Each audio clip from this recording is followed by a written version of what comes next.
Hello guys, welcome to my channel law is love. तो उम्मीद करती हूँ आप सब बहुत अच्छे होंगे और जनरल मीटिंग की सीरीज़ को देख रहे होंगे। तो आज का टॉपिक है section 114 ordinary and special resolution. तो सबसे पहले एक चीज़ समझो, हमने ये देख लिया मीटिंग होगी, मीटिंग का नोटिस जाएगा, कितने दिन का नोटिस जाएगा, नोटिस के साथ एक्सप्लेनेटरी स्टेटमेंट जाएगी या नहीं जाएगी वो किस पे डिपेंड करेगा। फिर मीटिंग होगी। अब मीटिंग वाले दिन वोट कैसे होगा वो आपने देखा, वोट या तो शो ऑफ हैंड से होगा या पोल से होगा या इलेक्ट्रॉनिकली वोट भी करवा सकते हैं, वो देख लिया। फिर हमने देखा पोस्टल बैलेट की कहाँ कहाँ ज़रूरत होती है और कहाँ कंपनी खुद से पोस्टल बैलेट करवा सकती है, ठीक है। फिर आपने देखा कि कहाँ कहाँ रिप्रेजेंटेटिव को भेज सकते हैं, प्रॉक्सी क्या होता है, प्रॉक्सी को कौन भेज सकता है कौन नहीं भेज सकता, प्रॉक्सी कितने % के लिए मेंबर बन सकता है, ये सब कुछ हमने देख लिया। आज हम देखेंगे कि वोटिंग करने के लिए हमने मीटिंग तो बुला लिया, मीटिंग में वोट हो रही है, ठीक है। मीटिंग में कोई एक फैसला लेना है, कोई एक रेजोल्यूशन पास कराना है। सबसे पहले समझो रेजोल्यूशन होता क्या है। देखो, अगर मैं सिंपल भाषा में कहूँ तो रेजोल्यूशन होता है formal decision of an organisation. किसी भी ऑर्गेनाइजेशन में जो एक डिसीजन लिया जाता है। देखो, सबसे पहले एक चीज़ डिसाइड होगी कि इसको हमने मीटिंग में पास करना है। मान लो डायरेक्टर अपॉइंट करना है, ठीक है। तो हमें होता है कि हमें एक डायरेक्टर अपॉइंट करना है, वो पहले सोचा जाता है। फिर उसको जब हम एक पर्टिकुलर मोशन पे, ठीक है, उसको बोला जाता है मोशन। एक पर्टिकुलर मोशन पे जब आपको पर्टिकुलर मेजॉरिटी वोट मिल जाते हैं, जितनी रिक्वायरमेंट है उतने वोट अगर फेवर में आ जाते हैं, तो वो एक मोशन जो है ना वो रेजोल्यूशन बन जाता है, ठीक है। यानी कि सबसे पहले कोई आता है, आपको कोई आइडिया क्या आया, मतलब कोई एक रेजोल्यूशन, कोई एक आपको है कि मैटर जो है, बिजनेस जो है वो मीटिंग में पास कराना है। मीटिंग में अगर वो पास कराना है तो उसको पास कैसे होगा, मीटिंग में उसको रखा जाएगा। अगर उस पर रिक्वेजाइट नंबर ऑफ वोट्स मिल गए जितने की हमें ज़रूरत है एक मैटर को पास कराने के लिए, तब वो मैटर जो है ना वो रेजोल्यूशन बन जाता है। रेजोल्यूशन क्यों बनाते हैं, क्योंकि जैसे ही एक रेजोल्यूशन पास हो जाता है ना, when the resolution is passed a company is bound by it, तो कंपनी क्या हो जाती है, उससे बाउंड हो जाती है, कंपनी को उसे फॉलो करना पड़ता है, ठीक है। तो रेजोल्यूशन से कंपनी जो है बाउंड हो जाती है। अब बात आती है कि रेजोल्यूशन तो ठीक है मैम, समझ में आ गया, ऑर्डिनरी रेजोल्यूशन और स्पेशल रेजोल्यूशन में क्या फ़र्क है। सबसे पहले मोटा मोटी समझो, ऑर्डिनरी रेजोल्यूशन और स्पेशल रेजोल्यूशन में फ़र्क ये है, ऑर्डिनरी रेजोल्यूशन जो पास होता है ना वो पास होता है सिंपल मेजॉरिटी से। सिंपल मेजॉरिटी मतलब मोर देन 50%। जितने पर्सन्स वोट कर रहे हैं उसमें से अगर 50% से ज़्यादा आपको अगर फेवर में मिल जाता है, 50% से ज़्यादा का मतलब 50.1 भी मिल गया ना, 50.1, ठीक है, तो वो भी मोर देन 50 हो गया, तब भी जो एक रेजोल्यूशन है वो बाय ऑर्डिनरी रेजोल्यूशन पास हो जाएगा। स्पेशल रेजोल्यूशन का मतलब होता है 5/3 मेजॉरिटी। स्पेशल रेजोल्यूशन का मतलब होता है जब कोई रेजोल्यूशन को हम पास करते हैं 3 टाइम मेजॉरिटी से, यानी कि हमें उसमें वोट चाहिए मोर देन 75%। हमें उसमें कितना वोट चाहिए, मोर देन 75%। मोटा मोटी बात ये होती है कि ऑर्डिनरी रेजोल्यूशन जो होता है वो सिंपल मेजॉरिटी से पास होता है, स्पेशल रेजोल्यूशन स्पेशल मेजॉरिटी से पास होता है, क्योंकि उसमें हमें मोर देन 75% चाहिए होते हैं अगर कोई पर्टिकुलर मैटर को रखना है। एज अगर ऑर्डिनरी रेजोल्यूशन पास कराना है तो मोर देन 50% वोटिंग चाहिए, एज स्पेशल रेजोल्यूशन उसको पास कराना है तो more than 75% voting in favour चाहिए। अगर आती है तो वो रेजोल्यूशन पास होगा, अदरवाइज वो रेजोल्यूशन जो है मीटिंग में पास नहीं होगा। मोटा मोटी समझ में आई कि ऑर्डिनरी रेजोल्यूशन होता क्या है और स्पेशल रेजोल्यूशन होता क्या है, ठीक है।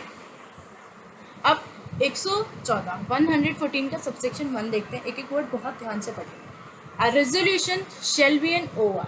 एक रेजोल्यूशन को हम ऑर्डिनरी रेजोल्यूशन कब बोलेंगे, रेजोल्यूशन कब बोलेंगे, if notice has been duly given. Notice आपने दिया था एज पर सेक्शन 101, बहुत अच्छी बात है, आप लोग साथ साथ सेक्शन बोलोगे तो याद हो जाए। If notice has been duly given, notice दिया था, एंड रिक्वायर्ड, और उस रेजोल्यूशन को required to be passed by, हमें उस रेजोल्यूशन को पास कराना है। कैसे, वोट कास्ट, जो भी वोट कास्ट होंगे, चाहे शो ऑफ हैंड से हो, चाहे इलेक्ट्रॉनिकली हो, चाहे पोल से हो। एक बार तीनों का सेक्शन बता दो, मज़ा ही आ जाएगा। सेक्शन 107 डील करता है शो ऑफ हैंड से, 108 डील करता है इलेक्ट्रॉनिक वोटिंग से, 109 डील करता है पोल से। शाबाश, मज़ा ही आ गया, ठीक है।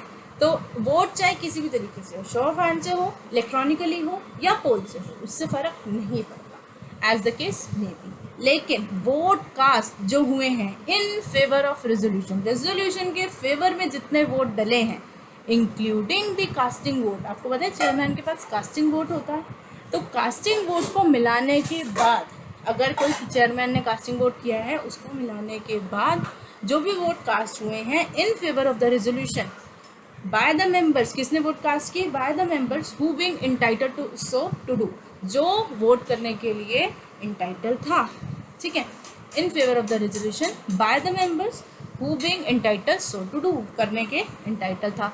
अब उस मेंबर ने वोट कैसे किया? वोट इन पर्सन या तो खुद से जाके किया, अगर प्रॉक्सी अलाउड थे तो प्रॉक्सी से करवाया, या फिर पोस्टल बैलेट से किया हो, तो वोट तो कैसे भी हो सकता है, तो वोट या फिर पोस्टल बैलेट से हुआ हो। लेकिन मोटा मोटी बात देखो घुमा के, vote cast in favour of the resolution exceeds the vote if any cast against the resolution by the members so entitled and voting, जो भी वोट कास्ट हुए हैं फेवर में वो ज़्यादा होने चाहिए, एक्सीड्स, देखो vote cast in the favour, green वाली चीज़ों को देखो, vote cast in the favour exceeds the votes if any, अगर कोई कास्ट हुए हैं against the resolution by the members so entitle and voting. कुल मिला के बात ये है, तो मोटा मोटी बात ये है कि जो भी वोट अगेंस्ट में आएंगे उससे ज़्यादा आने चाहिए जो वोट फेवर में आ रहे हैं, फेवर में वोट ज़्यादा होने चाहिए अगेंस्ट वाले से, तभी तो एक रेजोल्यूशन पास होगा। समझ रहे हो बात को? मान लो 100 मेंबर थे, ठीक है, 100 में से मीटिंग में आए 60, ठीक है, मीटिंग में आए 60, आंसर आप लोग देंगे। 100 में से मीटिंग में आए 60, 40 नहीं है, 60 में से अगर 35 ने वोट कर दिया तो क्या रेजोल्यूशन पास होगा? 35 ने फेवर में किया, बाकी ने अगेंस्ट में किया, अगेंस्ट में कितने बचे? 25, 35 ने फेवर में कर दिया, 25 ने अगेंस्ट में कर दिया, क्या resolution as ordinary resolution pass होगा या नहीं होगा? आंसर आप लोग देंगे, आंसर कमेंट बॉक्स में देना, इसका आंसर नहीं बताते। रेजोल्यूशन पास हो जाएगा क्योंकि लिखा है कि मेंबर जो मीटिंग में आएंगे इंटाइटल्ड एंड वोटिंग, आपको ये नहीं देखना है कितने मेंबर हैं जो मीटिंग में आ रहे हैं, उसमें से जितने अगेंस्ट में आए हैं उससे ज़्यादा होने चाहिए। अगेंस्ट में कितने आए? 25, फेवर में कितने आए? 35, तो रेजोल्यूशन पास होगा या फेल होगा? पास होगा। बात समझ में आई है? ऐसे ही अगर आप पूरे का देखोगे, 100 का देखोगे, अगर आप 100 से कंपेयर करोगे और 35 फेवर में आए फिर तो पास नहीं होगा, बट हमेशा देखते हैं जो लोग मीटिंग में आए और जो वोट कर रहे हैं उनसे कंपेयर करते हैं फेवर और अगेंस्ट के लिए, कभी भी टोटल नंबर ऑफ मेंबर से कंपेयर नहीं करते, क्योंकि लिखा हुआ है bye the member so entitled and voting, जो वोट कर रहे हैं, जो नहीं कर रहे हैं उसको आप काउंट नहीं करोगे मोर देन 50% गिनने के लिए। जब आप देखोगे ना कि रिजोल्यूशन पास हुआ कि नहीं हुआ, तो जो मीटिंग में नहीं आए हैं उनके वोट्स के लिए हम काउंटिंग नहीं करेंगे, ठीक है। अब अगर ये समझ में आ गया तो स्पेशल रेजोल्यूशन बहुत ईजी है। स्पेशल रेजोल्यूशन तब पास होता है, रेजोल्यूशन को तब स्पेशल रेजोल्यूशन बोलोगे जब intention to propose the resolution, आपकी पहले से इंटेंशन थी कि किसी रेजोल्यूशन पे मुझे स्पेशल रेजोल्यूशन की तरह उसको पास कराना है, और वो आपने नोटिस जब दिया था 101 का, तब आपने उसमें लिखा था कि इस पर्टिकुलर बिजनेस को मुझे as a special resolution pass कराना है। जिस नोटिस के थ्रू आपने जनरल मीटिंग बुलाई थी, उस जनरल मीटिंग के नोटिस में आपने लिखा था कि इस रेजोल्यूशन को हम पास करेंगे एज अ स्पेशल रेजोल्यूशन, ठीक है।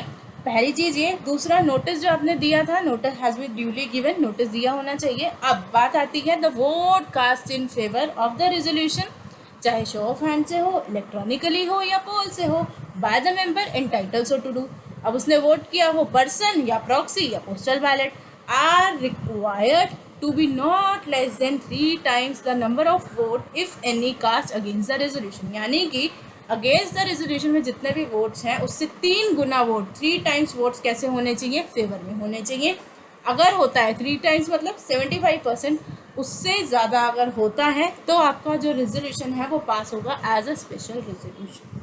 बात समझ में आई है? ऑर्डिनरी सिंपल मेजॉरिटी से पास होता है, स्पेशल रेजोल्यूशन स्पेशल मेजॉरिटी से पास होता है। ऑर्डिनरी के लिए मोर देन 50% चाहिए होता है, स्पेशल रेजोल्यूशन के लिए मोर देन 75% चाहिए होता है। तो उम्मीद करती हूँ आपको आज की वीडियो समझ में आई होगी, टॉपिक समझ में आया होगा कि ऑर्डिनरी और स्पेशल रेजोल्यूशन कैसे होता है, कितने परसेंटेज वोटिंग चाहिए होती है किसी बिजनेस को OR या SR से पास कराने के लिए।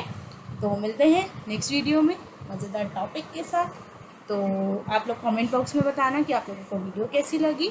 प्लीज़ शेयर करो ज़्यादा से ज़्यादा और चैनल को सब्सक्राइब करो। मिलते हैं नेक्स्ट वीडियो में, तब तक के लिए बाय बाय।